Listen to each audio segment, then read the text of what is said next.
the next best predictor of lifetime success is conscientiousness. Well, so, and of the two aspects of conscientiousness, say orderliness and industriousness, the better predictor is industriousness. So the question is, well, what can you do about your industriousness? And the answer to that is, well, that's kind of rough too, because there's a strong genetic component. But you can work on micro habits with regards to your conscientiousness. And I think the best micro habits, this is partly to do with this future authoring program processes, I think the best thing you can do with regards to your conscientiousness is to set up some aims for yourself, goals that you actually value. And the future authoring program helps people do that. And basically, it does a situational analysis of, it helps you do a situational analysis of your life more than a psychological analysis, I would say. And so the questions are something like, well, all right, you're going to have to put some effort into your life. And you need to be motivated to do that. And so what are the potential sources of motivation? Well, you could think about them in the big five manner. You know, if you're extroverted, you want friends. If you're agreeable, you want an intimate relationship. If you're disagreeable, you want to win competitions. If you're open, you want to engage in creative activity. If you're high in neuroticism, you want security. Okay, so those are all sources of potential motivation that you could draw on, that you could tailor to your own, you know, your own personality. But then there are dimensions that you want to consider your life across. And so we ask people about, well, you know, if you could have your life the way you wanted it in 3 to 5 years, if you were taking care of yourself properly, you know, what would you want from your friendships? What would you want from your intimate relationship? How would you like to structure your family? What do you want for your career? Well, how are you going to use your time outside of your job? And how are you going to regulate your mental and physical health, and maybe also your drug and alcohol use? Because that's a good place to auger down, you know, because alcoholism, for example, wipes out, you know, 5 to 10% of people. So you want to keep that under control. And then so maybe, you know, you develop a vision of what you would like your life to be, and that associates the goal. Well, once the goal is established, and then you break down the goal into micro processes that you can implement, the micro processes become rewarding in proportion, in relation to their causal association with the goal, and that tangles in your incentive reward system. You know, we talked about the dopaminergic incentive reward system, and that's the thing that keeps you moving forward. And the way it works is that it works better if it produces positive emotion when it can see you moving towards a valued goal. Okay, well, what's the implication of that? Better have a valued goal, because otherwise you can't get any positive motivation working out. And so the more valuable the goal, in principle, the more the micro processes associated with that goal start to take on a positive charge. And so what that means is, well, you get up in the morning and you're excited about the day, you're ready to go. And so as far as I can tell, what you do is you specify your long-term ideal. Maybe you also specify a place you want to stay the hell away from, so that you're terrified to fail as well as excited about succeeding, because that's also useful. You specify your goal. You do that in some sense as a unique individual. You want to specify goals that make you say, oh, if that could happen as a consequence of my efforts, it would clearly be worthwhile. Because the question always is, why do something? Because doing nothing is easy. You just sit there and you don't do anything. That's real easy. The question is, why would you ever do anything? And the answer to that has to be because you've determined by some means that it's worthwhile. And then the next question might be, well, where should you look for worthwhile things? And one would be, well, you could consult your own temperament. And the other would be, well, you kind of look at what it is that people accrue that's valuable across the lifespan. So you do a structural analysis of the subcomponents of human existence, and I already did that. You need a family, you need friends. Like, you don't need to have all these things, but you better have most of them. Family, friends, career, educational goals, plans for, you know, time outside of work, attention to your mental and physical health, etc. You know, that's what life is about. And if you don't have any of those things, well, then all you've got left is misery and suffering. So that's a bad deal for you. So once you set up that goal structure, let's say, and that's really in many ways that's what you should be doing at university. That's exactly what you should be doing, is trying to figure out who it is that you're trying to be, right? And you aim at that, and then you use everything you learn as a means of building that person that you want to be. And I really mean want to be. I don't mean should be, even those things are going to overlap. And it's important to distinguish between those because that's partly, and this is back down to the micro routine analysis. So if I was saying, well, you're going to try to make yourself more industrious. Okay, number one, specify your damn goals, because how are you going to hit something if you don't know what it is? That isn't going to happen.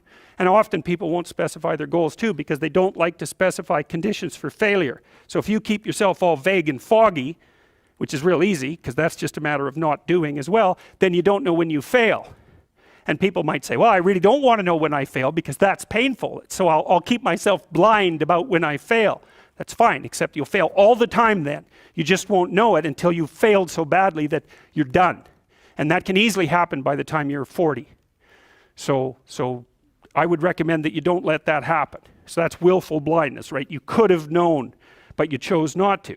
Okay, so once you get your goal structure set up, you think, okay, if I could have this life, it looks like that might be worth living, despite the fact that it's going to be, you know, anxiety provoking and threatening, and there's going to be some suffering and loss involved in all of that. Obviously, the goal is to have a vision for your life such that all things considered, that justifies your effort. Okay, so then what do? Well, then you turn down to the micro routines. It's like, okay, well, this is what I'm aiming for. How does that instantiate itself day to day, week to week, month to month? And that's where something like a schedule can be unbelievably useful. Google Calendar. It's like, make a damn schedule and stick to it. Okay, so what's the rule with the schedule? It's not a bloody prison. That's the first thing that people do wrong. They say, well, I don't like to follow a schedule. Well, it's like, well, what kind of schedule are you setting up? Well, I have to do this, then I have to do this, then I have to do this, you know, and then I just go play video games because who wants to do all these things that I have to do? It's like, wrong. Set the damn schedule up so that you have the day you want. That's the trick. It's like, okay, I've got tomorrow. If I was going to set it up so it was the best possible day I could have, practically speaking, what would it look like? Well, then you schedule that. And obviously there's a bit of responsibility that's going to go along with that, because if you have any sense, one of the things that you're going to insist upon is that at the end of the day, you're not in worse shape than you were than at the beginning of the day, right? Because that's a stupid day. If you have a bunch of those in a row, you just dig yourself a hole and then you bury yourself in it. It's like, sorry, that's just not a good strategy.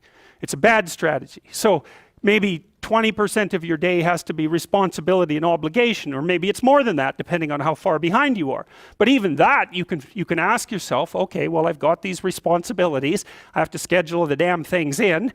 What's the right ratio of responsibility to reward? And you can ask yourself that just like you'd negotiate with someone who is working for you. It's like, okay, you got to work tomorrow.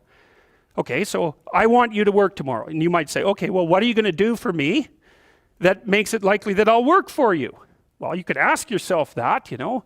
So maybe you do an hour of responsibility and then you play a video game for 15 minutes. I don't know, whatever turns your crank, man. But, you know, you have to negotiate with yourself and not tyrannize yourself. Like you're negotiating with someone that you care for, that you would like to be productive and have a good life. And that's how you make the schedule. It's like, and then you look at the day and you think, well, if I had that day, that'd be good. Great. You know, and you're useless and horrible, so you'll probably only hit it with about 70% accuracy, but that beats the hell out of 0, right? And if you hit it even with 50% accuracy, another rule is, well, aim for 51% the next week, or 50.5% for God's sake, or because you're going to hit that position where things start to loop back positively and spiral you upward. And so that's one way that you can work on your conscientiousness, is to plan a life you'd like to have. And you do that partly by referring to social norms. That's more or less rescuing your father from the belly of the whale. But the other way you do that is by having a little conversation with yourself about, as if you don't really know who you are, because you know what you're like. You won't do what you're told. You won't do what you tell yourself to do. You must have noticed that. It's like you're a bad employee and a worse boss. And both of those work, you know, for you. You don't know what you want to do, and then when you tell yourself what to do, you don't do it anyways. You should fire yourself and find someone else to be. But you know, my point is that you have to understand that you're not your own servant, so to speak. You're someone that you have to negotiate with, and you're someone that you want to present the opportunity of having a good life to. And that's hard for people because they don't like themselves very much. So, you know, they're always like cracking the whip and then procrastinating, and cracking the whip and then procrastinating. And it's like, God, it's so boring and It's such a pathetic way of spending your time. And you know what that's like, because you probably waste like 6 hours a day. And I think we did an economic calculation about that a while back, right? Your time's probably worth 50 bucks an hour, something like that. I mean, you're not getting paid that now, but you're young, and so this is investment time, and what you do now is going to multiply its effects in the future. So let's say it's 50 bucks an hour, which is perfectly reasonable. So if you waste 6 hours a day, and you are, then you're wasting about $2,000 a week, or about $100,000 a year. So like, go ahead, but that's what it's costing you every hour. And you need to know what your damn time is worth. So let's say it's not 50 bucks, it's 30. Whatever, maybe it's 100, it's somewhere in that range. One of the things you should be asking yourself is, when you spend an hour, was that, well, would have I paid someone 50 bucks to have had that hour? And if the answer is no, it's like, well, maybe you should do something else with your time. And it depends on whether or not you think that your time's worthwhile.